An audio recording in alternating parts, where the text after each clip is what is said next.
All right, feel free to get started. All right, everyone can hear me? Yes. Yes. Okay, perfect.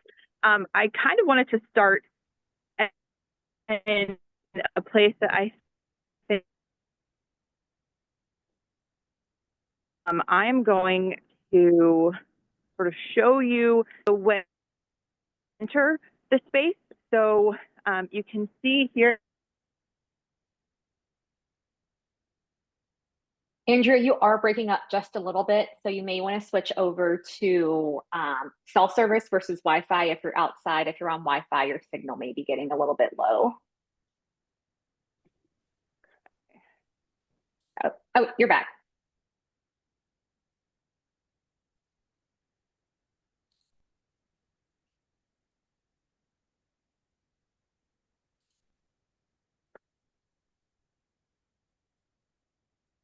All right, you've frozen up again. So again, you may want to switch over to, oh, okay, there we go. I think you're back now.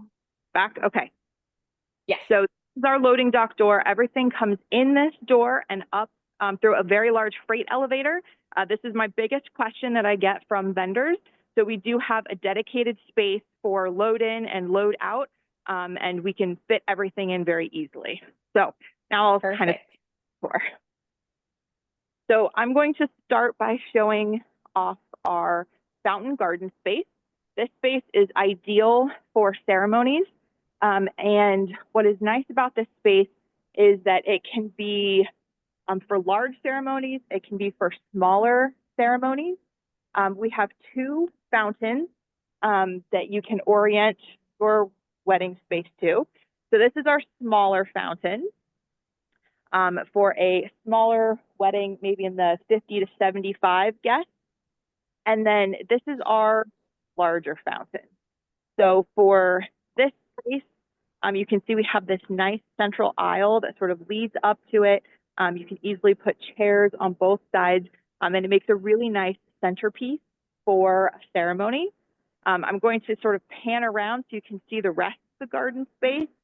So the garden is lined by these beautiful ligustrum trees. We have this turf here on the ground. So it's a really nice, beautiful green space that is up against our beautiful facade in the front of our building. While this space is perfect for ceremonies, it can also double as a cocktail space as well. We have an area on this side of the trees in front of a tile mural that can be set up for cocktails. Again, if you have a smaller wedding, this space can double as ceremony and cocktails, or it can be just cocktails. This space is great because it is this is the south side of our building for sunset. The sun is on the side, so it's not like it won't be in anybody's eyes for their ceremony. So we get a lot of interest in this space for the ceremony. Moving inside of our building, this space is our grand atrium. And as you walk in, we have our library, our guest services desk, and our store. And the primary feature in our lobby is our beautiful spiral staircase, as well as our ship mural that is about 75 feet long. Our atrium space is very large. We can do receptions in here seated. I've done 420 in this space. That was a little crowded and they didn't have a dance floor, but you could easily do somewhere in the neighborhood of 300 to 350 in this space. We have also held ceremonies in this space right under our staircase, as well as cocktail hours. This space is lovely because it is such a nice blank slate. You really can do a lot in here. We have our own soft seating that you can use, but you can also remove anything that is in this space as well. As you can see, the museum is 5 stories, so it's all art all the way up. But on this first floor, it gives a really nice sort of open ambiance and a really nice statement when people walk in the front door with this staircase as kind of the visual centerpiece. There's lots of materials that enhance this space. This accent wall is all like wood with gold finishing. We have this beautiful Brazilian stone that covers the walls as well as the floors. So just these really nice details throughout. This space is great on its own, but it can also be enhanced with things like pipe and drape, uplighting, obviously, and whatever furniture or linens are brought in can really make this space kind of a wonderful option for whether it's a ceremony and a cocktail hour or a reception. Our next space that I want to show to you is our ballroom space. And for that, our ballroom space is on the second floor. So if a ceremony is in the garden and then cocktails are in the atrium, after that, the guests would go up the stairs, either up the stairs or up the elevator, to our second floor, which is where our ballroom space is. So I'm going to pause my camera while I walk up the stairs so you guys aren't seeing me huff and puff up the stairs. Awesome. Thank you so much. And if you guys just joined us, feel free to drop your information in the chat. You can put down who you are, your email address, kind of what you do in terms of what your business does. Also, I'm going to, just so it's a little bit more top of mind for everyone, I'm just going to re-put in these links. This is going to be pricing information and packages for the museum. Also, Andrea's information if you want to touch base with her afterwards. So if you have any specific questions that we don't get answered here, I'm going to add that in here. So you have that. So let me get all of those things in here. And then also for the packages that I sent over, that's going to include the pricing information. It also tells you about timing, outside vendors as well. So in terms of catering, their exclusive caterer is Salt Block. They do have on-site parking, and it says that it can be hosted by the client or paid by the guest. They also offer valet through Courtesy Valet. The packages also include or show what includes in terms of tables, chairs. They do include white chivalry. So thank you for having pretty chairs. We always appreciate that. So I'll turn it back over to you. So once the guests come upstairs, this is the view that they see, a little bit of our gallery. They would walk through the second floor to our collector's gallery. So the collector's gallery, right in here, is the space that comes with the room. So this gallery is a number of rafters, and the thing is the only in the museum where you can have drinks. So this is an extension of the ballroom. So it really makes your guests feel like you're having and because it is right adjacent to our ballroom, we can leave these doors open for the event, and it really sort of shows off again that you're having your wedding at the museum. So now I want to show you our ballroom. This is our ballroom space, and we're transitioning it right now from an event over the weekend. It again is another one of those empty spaces, but has some really great features. We can seat 250 in this space, but again, 250 would be without a dance floor and a band. I would say, depending on the size of a dance floor, probably the largest wedding we've done in this space was about 160, 165. That went over pretty well. They had a decent sized band, they had a big dance floor, and they had kind of an interesting use of tables, both round tables and rectangular tables. So that helped with the space. You can see that the floor is carpeted in sort of a nice neutral color, so it doesn't clash with decor. The walls are all just a plain white, and then the ceiling has this beautiful wood finish with these lovely chandeliers that go throughout the room. This is a little table setup. So as was mentioned before, we have 60-inch rounds and white Chilvari chairs, as well as high top tables that that's part of the rental. The ballroom space is equipped with some great audio visual. If a wedding might ever need it, we have a projector as well as a projector screen. But more than that, we have fully equipped AV speakers that go throughout the room. So if for some reason the DJ or band needed a little extra something, they can plug directly into our sound system. But if they bring everything on their own, typically that's what happens. The entire perimeter of the room is equipped with plenty of power. So you're not limited in this space to any one layout or setup. It's so versatile. You could orient your event to any one of the four walls in the space, depending on the needs of the client. The last part of this space that makes it really special is our antique bar. So this is right off of the ballroom, and this is our circa 1900 Count Oro bar. This was rescued from an inn in the Midwest, and it was actually the very first piece of art that was loaded into the museum when it was built. It is a fully functional bar, so this is where we serve out of during events. And this Awesome. space Very is cool.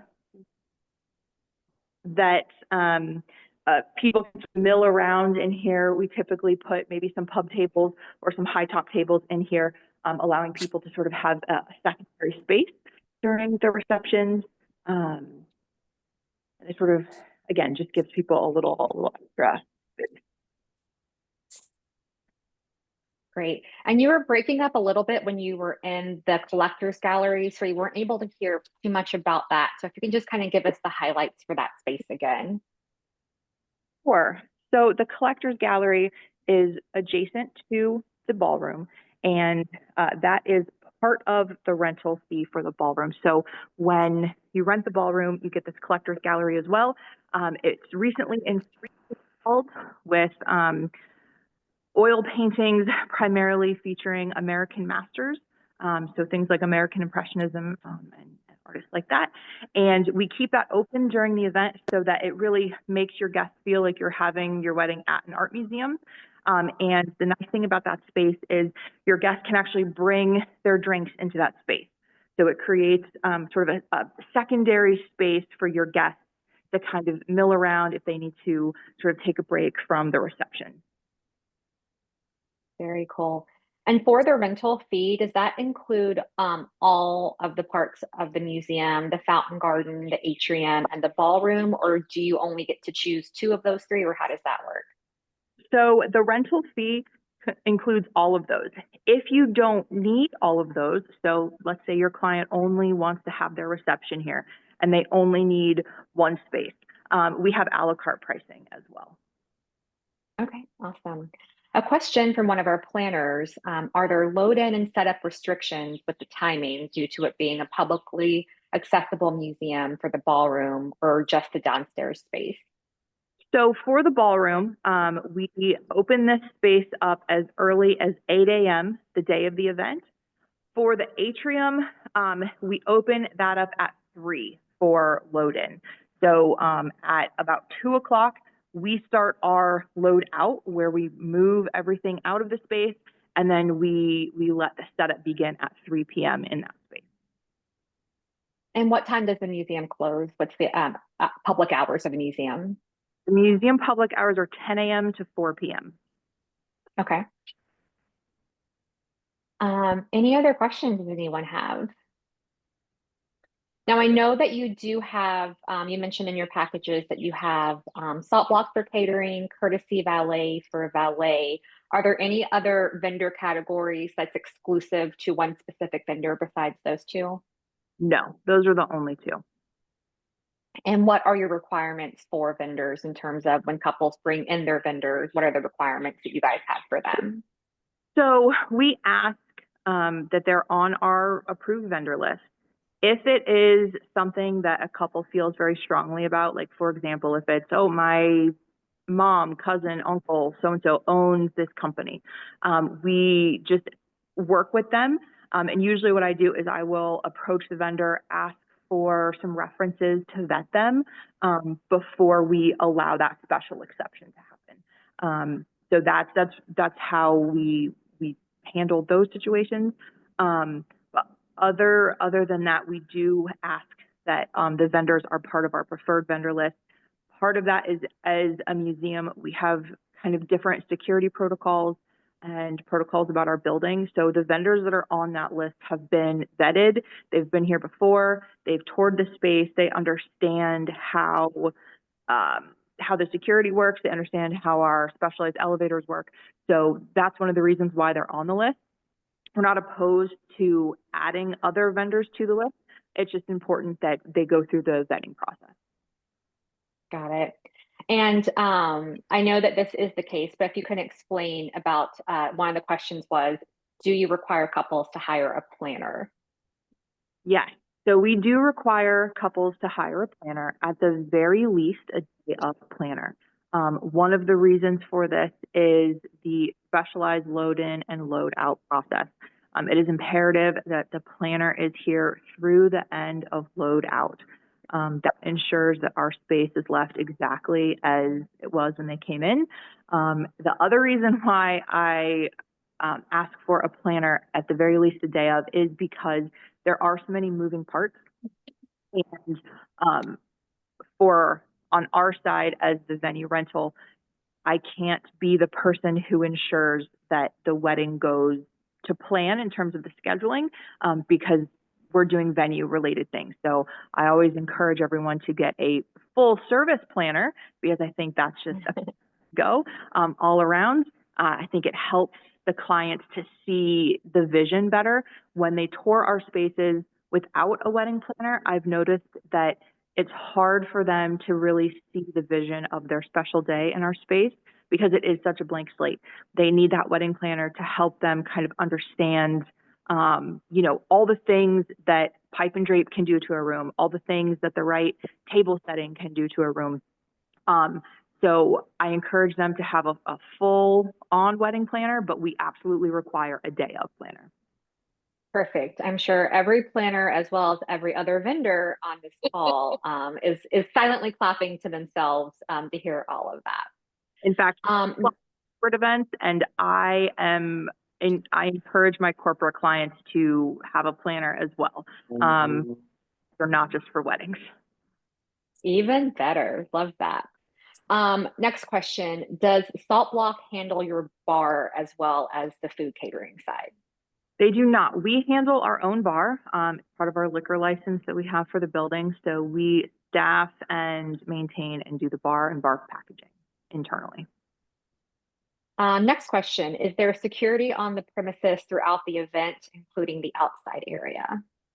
We do have security on site through the duration of the event, and the security is wherever the people are. So if you have an event where part of it is outside and then part of it is inside, the security would follow. So the security would be outside during the outside portion, and then if they came in for the reception or the remainder of the event, the security would then be inside for that. And that's included in the rental. Perfect. I love how your rental is just all inclusive, and it's like it includes all of this. We're not nickel and diming you for every additional thing. Next question. Are open flames allowed in any of the inside spaces of the museum, as well as cold sparks? That is a great question. Unfortunately, no. As a museum, my fire system is very sensitive, and any spark, flame, smoke, anything with particulate matter will set it off. So steam, we even have to be careful with steam. Got it. And what is your recommendation for planners, photographers, florists, whoever it may be, if they do want to learn how to get onto your preferred list or kind of start that vetting process early? If maybe they've got clients who have inquired with them that are getting married at your venue, what advice would you give them to kind of start to get on your radar, start that vetting process with you? So the best thing to do is just reach out to me, send me an email. I am much better accessible via email than phone. More and more these days, I'm not at my desk very often, so it's hard for me to answer phone calls. Send me an email, and I'd be happy to sort of get that process started. Perfect. Another question, what are your insurance requirements?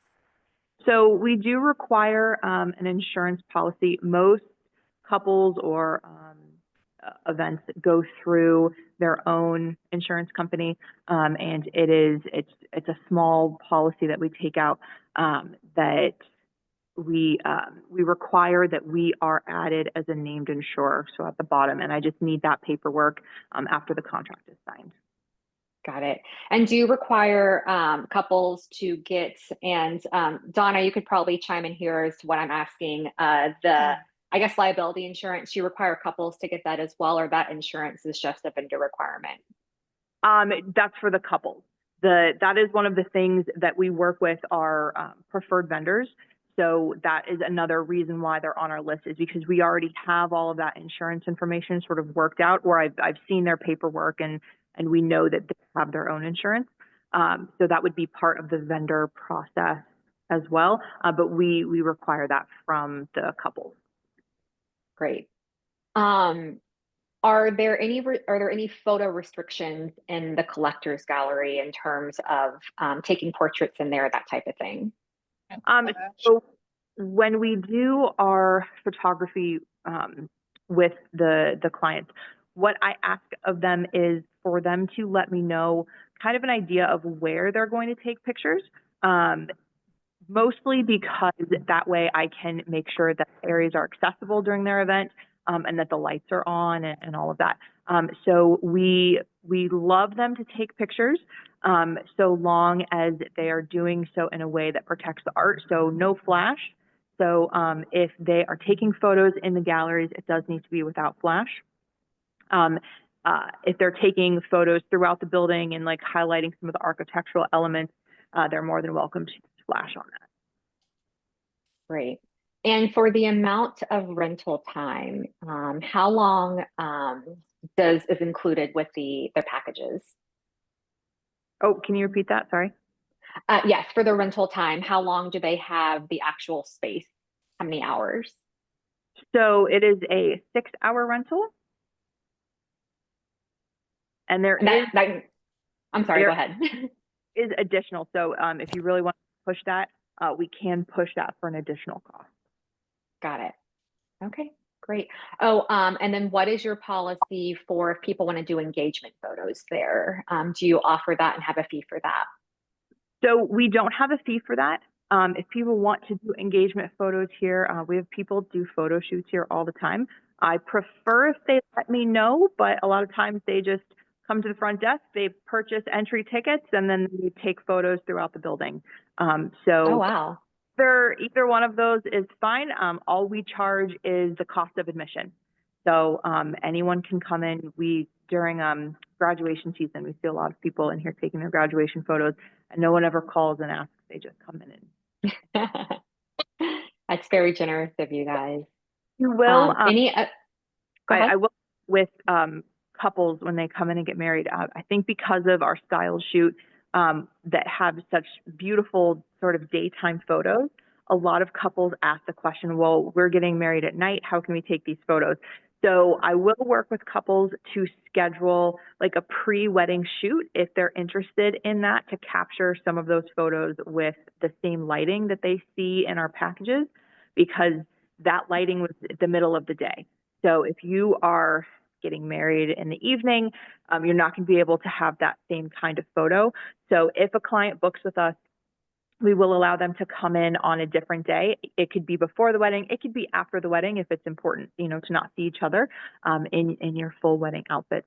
But we will allow them to do that so that they can maybe capture some of those photos. So I have had couples inquire about that, and that's perfectly fine with us. If you can't get all the pictures on the day, especially if you just sort of have your heart set on creating something with a different lighting, we can absolutely work that into the schedule before the wedding or after is fine as well. Awesome, great. Any other questions or comments? Oh, is there a designated vendor room or green room to use on site for vendors? We do. We have a couple of different spaces, and what that depends on is where the bulk of the ceremony takes place. So we have some spaces downstairs.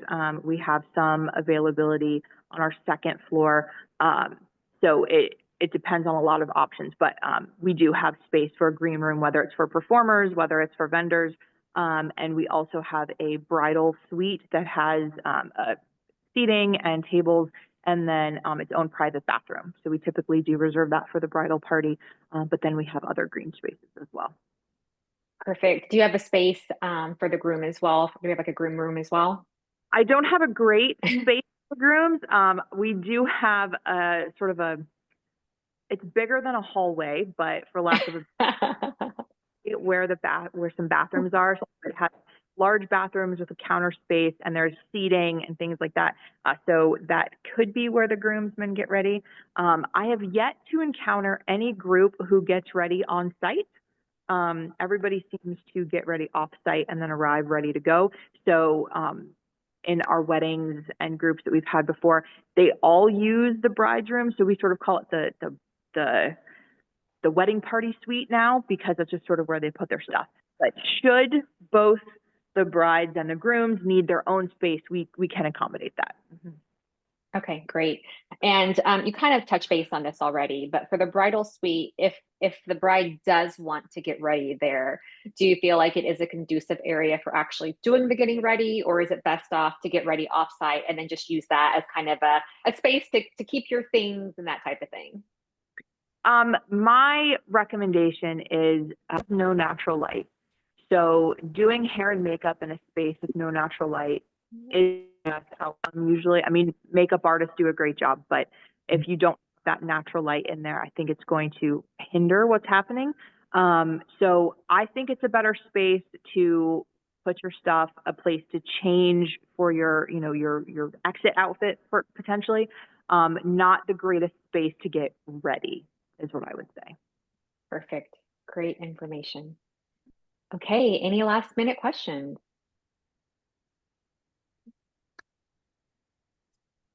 All right. Well, Andrea, thank you so much for showing us the space. It is absolutely stunning. I'm sure that staircase is going to become one of the most iconic wedding portraits very, very soon. So we appreciate all the information. Again, you guys have Andrea's email is in the chat if you want to be able to reach out to her.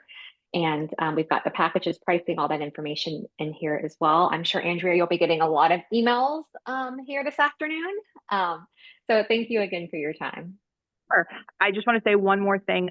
We recently opened up as a wedding venue in October. So while our 2026 is filling up, we do, oddly enough, have availability through 2025 for last minute bookings and things like that. So I know that if people are sort of stranded or struggling trying to find venue openings for 2025, we do have that availability as we, like I said, didn't open up as a venue until the end of 2024. So just to put that out there, if you do have couples that are struggling to find a place, consider this as potentially an option, because we do have things open and available through the end of 2025. 2026 is starting to fill up more as people look ahead. But if you, like I said, if you have somebody who's struggling to find a place, we do have that availability through the end of this year. That's great insight. Awesome.